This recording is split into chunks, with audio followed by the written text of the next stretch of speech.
Persidangan kasus kematian Prada Lukinamo di Peradilan Militer 315 Kupang kembali dilanjutkan.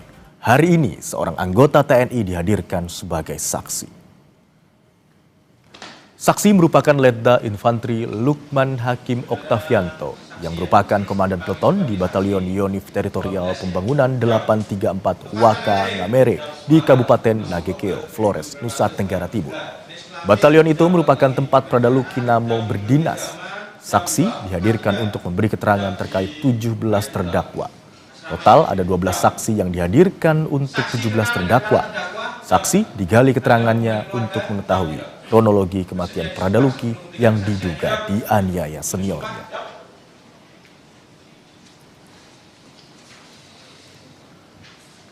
Sementara itu, usai dilaporkan ke Denpom Kupang soal dugaan pelanggaran disiplin, ayah Prada Lukinamo, Pelda Christian Namo, berencana menempuh jalur hukum. Kuasa hukum Pelda Christian Namo, Rika Permatasari, bilang pihaknya akan melapor ke Komnas HAM dan meminta perlindungan LPSK merespons laporan pelanggaran disiplin kliennya.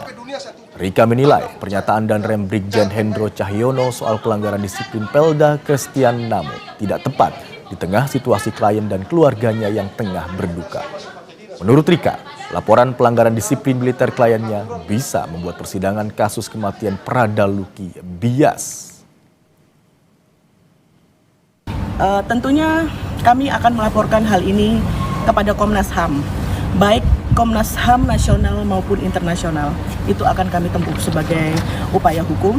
Dan berikutnya juga kami akan meminta perlindungan hukum dan pendampingan psikologi dari LPSK.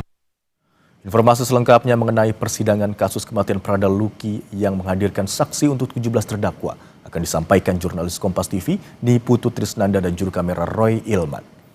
Selamat siang Putu.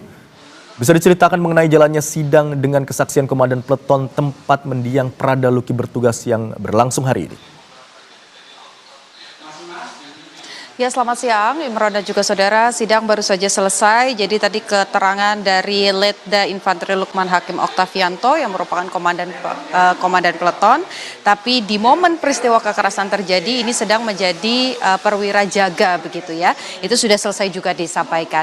Kalau melihat bagaimana keterangan dari saksi yang dihadirkan, ini memang tidak banyak yang diketahui oleh saksi begitu terkait dengan peristiwa kekerasan yang terjadi. Tapi memang ada beberapa hal yang disampaikan oleh saksi di mana melihat beberapa terdakwa ini ada di saat aksi kekerasan itu dilakukan pada Prada Lukinamo, ya ini pada tanggal 28 Juli di mana saksi mengaku melihat terdakwa 1 dan juga terdakwa 3 begitu ya.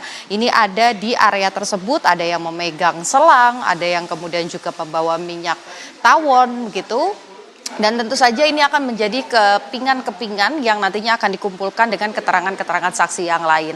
Tapi Imron dan juga saudara, sebetulnya yang menarik pada proses persidangan pada kali ini adalah momen di mana majelis hakim yang memanggil saksi ke depan untuk membacakan satu peraturan yang dimiliki oleh TNI begitu, di mana tadi disampaikan bahwa tradisi dalam tanda kutip pembinaan yang dilakukan di masing-masing satuan yang kemudian mengarah pada melanggar HAM, kemudian mengarah pada kekerasan atau bahkan yang bisa memicu adanya korban jiwa meninggal dunia, ini sudah tidak boleh lagi dilakukan.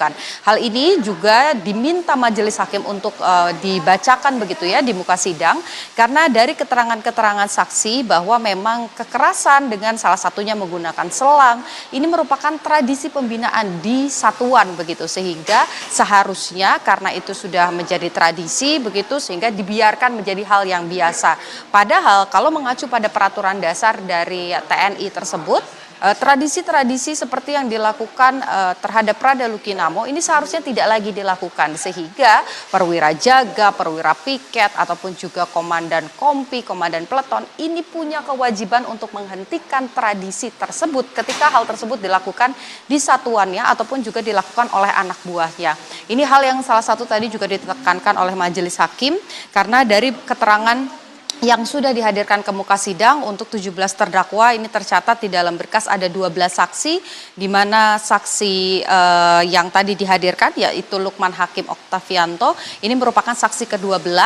Jadi seluruh saksi sudah dihadirkan, termasuk juga saksi tambahan ada 2 dokter begitu ya dari RSUD Airamo yang juga sudah memberikan keterangan.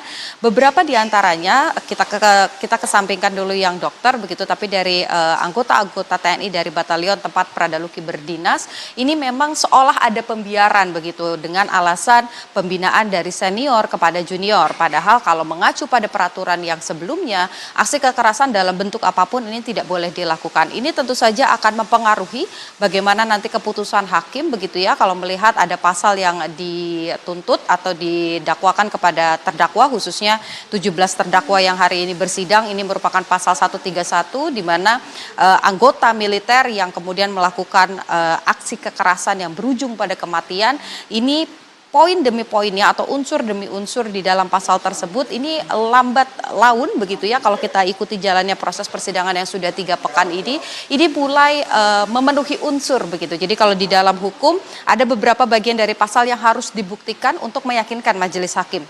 Kalau mengutip bagaimana pasal 131 dari KUHP militer, ada penyiksaan atau aksi kekerasan begitu yang dilakukan oleh anggota militer dan berujung pada kematian. 3 poin ini sebetulnya kalau dari keterangan saksi baik itu dokter, kemudian anggota TNI yang dihadirkan, keluarga juga yang sudah bersaksi di muka sidang, ini sebetulnya sudah memenuhi unsur di mana aksi kekerasannya betul terjadi. Kemudian secara periode ini juga dari akhir Juli sampai dengan awal Agustus, Pradaluki Namo akhirnya dinyatakan meninggal dunia. Ini juga terbukti begitu ya, kekerasannya ada, terbukti dari juga barang bukti, kemudian hasil visum luar begitu di mana ada luka-luka di sekujur tubuh Pradaluki, kemudian keterangan dari dokter yang menyampaikan bahwa 3 pemicu atau 3 penyebab kematian Pradaluki, ada infeksi, kemudian kerusakan fungsi limpa dan gagal ginjal, ini dipengaruhi karena adanya infeksi luar atau luka-luka di sekujur tubuh Luki, yang tentu saja ini disebabkan karena adanya kekerasan. Jadi kekerasan menyebabkan kematian, ini sebetulnya unsurnya sudah terlihat begitu ya dari keterangan saksi, tapi untuk memutuskan apa putusannya, apa hukuman untuk para terdakwa, sabar dulu Imron dan juga saudara, karena masih ada keterangan terdakwa, kemudian masih ada keterangan ahli nanti di pekan depan yang akan juga dihadirkan di muka sidang. Setelah itu pemeriksaan barang bukti, baru majelis hakim bisa memutuskan apa keadilan yang bisa diberikan kepada Luki dan juga keluarga Luki. Imron. Baik, salah satu saksi yang dihadirkan baru saja memberikan keterangan adalah Komandan Peleton di tempat atau Satuan Pradaluki berdinas, yakni Letda Infantri Lukman Hakim Oktavianto. Dan salah satu hal yang juga menarik yang ditekankan oleh majelis hakim adalah tentang tradisi pembinaan di kesatuan atau tempat Luki Namo berdinas. Terima kasih atas laporan Anda, jurnalis Kompas TV Niputu Trisnanda dan juru kamera Roy Ilman.